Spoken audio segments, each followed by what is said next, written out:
Tutaj dzieci pracują plastycznie wokół litery B.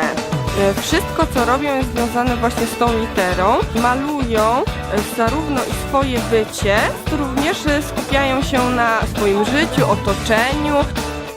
O coś żółtego to jest banan! A to jest litera B.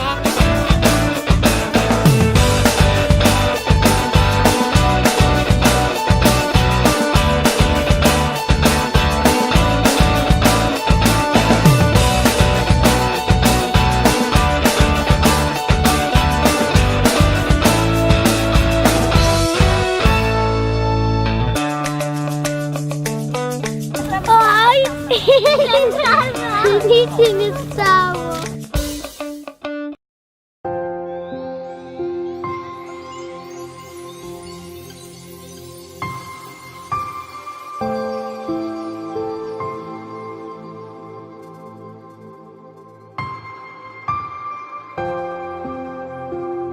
People who were coming for the baby performances were coming back and back again, saying that it's amazing and that they usually don't have any place to go with babies apart from parks and their homes.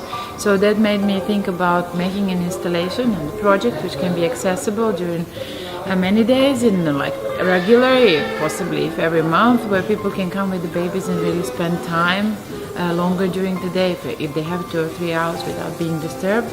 And also spending it in a space which provides conditions for a different kind of situation between parent and the child.